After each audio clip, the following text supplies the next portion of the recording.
Bonjour à tous, c'est Marie dans cette nouvelle vidéo. Aujourd'hui je vais faire un petit haul jardinerie. Oui, jardinerie et plantes, puisque ce week-end je suis allée à Botanique. Alors ça faisait déjà 6 mois que j'étais pas allée, je pense. Ouais, parce que mon dernier haul date d'une vidéo donc de cet été. Je me souviens de tourner cette vidéo en pleine canicule. Donc voilà. Alors j'y suis allée pour deux raisons. La première, c'est que je voulais acheter de la sphaigne, ce que j'ai trouvé. Et la deuxième parce que j'avais une semaine très difficile au boulot et que j'avais envie d'aller à Botanique. Donc j'ai trouvé la sphaigne. Alors pour ceux qui m'ont demandé sur Instagram, parce que j'en ai parlé un petit peu, la sphaigne en fait, clairement, je l'ai achetée parce que j'ai été un petit peu inspirée par un compte Instagram de plantes qui s'appelle le Jardin de Laura, que je suis sûre que vous connaissez, et elle l'utilise beaucoup pour bouturer, pour parfois mélanger un peu le terreau de certaines plantes rares, un petit peu difficiles, et elle fait beaucoup de boutures avec la sphaigne. Donc elle explique que certaines boutures qu'elle fait, parfois dans l'eau ça pourrit, et ça je vous en avais parlé il n'y a pas si longtemps avec mon pothos néon. Donc je me dis que ça vaudrait le coup en hiver d'essayer plutôt dans la sphaigne. Et elle m'expliquait gentiment, elle m'a donné pas mal de conseils en m'expliquant qu'elle va faire tremper la sphaigne dans l'eau pendant voilà, un petit peu moins d'une heure, bien l'essorer, et ensuite elle remplit le petit pot ou le petit contenant qu'elle utilise pour bouturer, et elle met ensuite sa bouture. Et que non seulement ça permet en plus de voir l'évolution, puisque si le pot est transparent on peut bien voir les racines qui prennent, et ça permet de s'assurer en fait que la bouture ne pourrit pas parce qu'elle n'est pas non plus dans l'eau. Elle est dans un milieu humide mais pas dans l'eau. Alors la sphaigne, elle m'expliquait que ça vient d'un... On la prend en fait dans la nature et que les quantités sont quand même un petit peu limitées. D'ailleurs, on peut pas en prendre plus... Je crois qu'il y a un stock où chaque année on peut pas en prendre plus de... je sais pas, une certaine quantité avant de la revendre. Et du coup j'ai pris seulement un sachet. Je l'ai trouvé à Botanique au rayon orchidée. Mais voilà, je me suis dit que j'allais y aller doucement dans la consommation et puis que je l'utiliserais pour des boutures vraiment difficiles ou des plantes vraiment rares, un petit peu difficiles, à qui ça pourrait finalement donner un petit peu de boost d'avoir ça mélangé au terreau. Donc voilà, je vais essayer puis je reviendrai vers vous dans une vidéo ou un vlog pour vous expliquer un petit peu comment je m'y prends et ce que j'en ai fait et qu'est-ce que j'en pense. Voilà, donc affaire à suivre.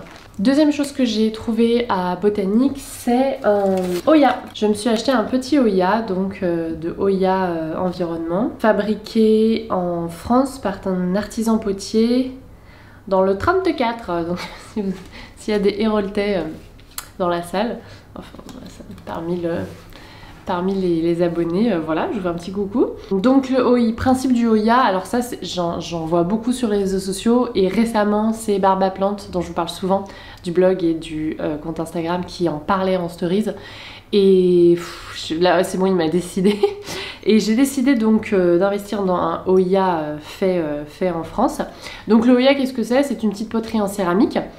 Le reste est émaillé, mais le bout en fait est laissé en terre cuite, et comme la terre cuite, je vous en parle souvent, c'est poreux, et donc vous plantez le Oya dans la terre, donc on va dire jusqu'à ce niveau là, et vous remplissez d'eau, et en fait l'eau va se diffuser lentement. C'est très bien quand vous partez en vacances, c'est très bien pour des plantes qui ont un besoin d'eau assez régulier, on va dire, et voilà, ça permet de laisser la plante un petit peu tranquille plus longtemps. Moi j'ai décidé d'investir dans un Oya pour en fait ma Monstera derrière, notamment pour l'hiver, parce que comme elle est proche du chauffage, je la décolle toujours quand je commence à mettre en marche le chauffage, ou si je le mets en marche assez fort, mais quand même du coup l'eau s'évapore plus rapidement, et je me dis que pour passer l'hiver ça sera sympa pour elle. Après en été, comme elle est et au printemps et à l'automne, comme elle est un petit peu en retrait de la fenêtre, je pense que je la bougerai, je la laisserai pas dans la Monstera. Comme ça, il y aura peut-être d'autres plantes qui en auront davantage besoin, puisqu'elle est plutôt à l'ombre, et dans ces moments-là, le terreau reste humide plus longtemps. Enfin, je verrai. Si vous avez des conseils, que vous avez des Oya, dites-moi, parce que du coup, moi c'est ma première et j'ai encore jamais essayé. Donc voilà, super beau celui-là aussi, et donc il y en avait à Botanique. Ensuite à Botanique, il y avait quelques petites soldes, et j'ai trouvé une petite coupelle, et j'ai acheté le petit pot qui allait avec. Alors assez simple, hein. Les petites coupelles, j'en ai toujours besoin, donc voilà, je crois que du coup c'était à moins 70%, et j'ai dû payer ça 1 € chaque. Oui, 1 € chaque, du coup à moins 70. Et voilà, j'ai pris ça, ça me sert toujours. J'aime bien aussi investir dans des jolis petits pots quand je trouve des soldes, parce que du coup ça me permet de les garder pour des futurs cadeaux quand j'offre des plantes. j'aime bien parfois les offrir dans un petit pot avec et voilà. Ensuite, je suis allée dans une petite boutique que j'aime beaucoup à Lyon qui s'appelle L'Œil Végétal. Donc j'étais déjà allée en automne et là j'y suis retournée. J'avais envie de me faire plaisir. J'aime beaucoup la boutique, elle est magnifique.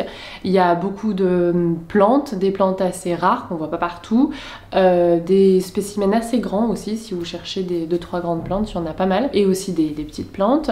Beaucoup de pots en terre cuite, etc. Enfin vraiment, si vous voulez faire un cadeau et que vous cherchez un pot un petit peu original, je vous conseille d'aller là-bas. J'en ai pris un d'ailleurs. J'ai pris celui-là avec un petit visage, alors ça j'adore, c'est vraiment le type de pot que j'adore. J'aime beaucoup la couleur aussi, il est un petit peu tacheté, je trouve ça super, super mignon. Ça me fait penser un peu à celui que j'avais, où j'avais mis mon Ficus pumila dedans. Voilà, c'est le genre de pot que je trouve un petit peu atypique, ça change un petit peu des pots classiques. Et comme je vous en parle souvent, niveau déco maintenant, j'aime beaucoup la déco. Mais niveau déco chez moi maintenant c'est assez limité, parce que... comme les plantes ont un peu pris le dessus. Et j'aime bien du coup trouver des petits pots comme ça parce que ça me sert du coup d'élément décoratif. Donc lui je pouvais pas le laisser passer. Donc il faudrait que je trouve une plante assez petite qui monte en hauteur. Il faut que je réfléchisse. Et j'ai aussi acheté une plante hein, quand même. Alors oui, il faut quand même que je vous dise une chose. J'ai décidé cette année de ne plus acheter de plantes en grande jardinerie. Et de ne plus acheter des plantes qui ne sont pas sur ma wishlist. Donc clairement ce week-end j'ai ruiné toutes mes résolutions puisque je suis allée en jardinerie même si j'ai pas acheté de grandes plantes. Et puis j'avais du mal à trouver de la sphène et je voulais pas en fait commander sur internet. Du coup ben voilà. Et j'ai aussi acheté une plante qui n'était pas sur ma wishlist. Mais voilà, c'était la semaine de la crise hein, donc il fallait que... Voilà, mais je suis tombée sur ce spécimen que je n'ai pas pu laisser passer, qui est une Alocasia Pink Dragon. Donc vous pouvez le voir, les reflets en fait. Donc c'est une Alocasia, pardon, je me coupe, dont les feuilles ressemblent un petit peu à la Poly, même si elle est un petit peu moins... les nervures sont un petit peu moins prononcées et les contours de la feuille ne sont pas crantés. Mais on voit en fait sur les tiges un reflet rosé qui était trop magnifique à mon sens et qui est toujours trop magnifique et que je ne pouvais pas laisser passer. Voilà, vous le savez, j'aime beaucoup les Alocasia, j'ai une vidéo entièrement dédiée aux Alocasia où j'explique que c'est pas des plantes super faciles, mais en fait il suffit d'avoir compris 2-3 trucs et ça va plutôt pas mal. Donc moi mes Alocasia se portent bien chez moi, autant la Poly qui est maintenant en train d'exploser, que la Stingray, que la Cuprea, l'Alocasia zebrina, je vous en ai parlé dans mes plantes, mon top 2019 parce que vraiment alors elle a explosé. Il y en a une qui est en ce moment compliquée, c'est mon Alocasia Black Velvet. Mais je la laisse un petit peu tranquille, je vous l'ai dit d'ailleurs dans cette vidéo sur les Alocasia, faut éviter de trop les bouger, donc voilà, je la rempoterai peut-être au printemps. Donc voilà, pour mon bel achat, elle n'était pas sur ma wishlist mais franchement elle aurait pu, clairement. Et ouais, je regrette pas du tout, elle est bien belle. Il y a une petite feuille là qui est abîmée donc je vais l'enlever, mais il y a déjà une nouvelle ici sur le tronçon principal au milieu, donc je suis bien contente. On verra, je vous insérerai... une photo ou un petit clip si j'ai trouvé déjà où est-ce que je vais la mettre, dans quel pot, parce que c'est la partie que je préfère. Ramener une plante chez moi, essayer de voir où est-ce que je vais la poser, à côté de laquelle, mettre un joli pot, etc. Donc voilà, et ben c'est tout pour cette vidéo, j'espère que ça vous a plu. Si c'est le cas, n'hésitez pas à mettre un petit pouce en l'air, à vous abonner à la chaîne pour avoir plus de vidéos et m'encourager.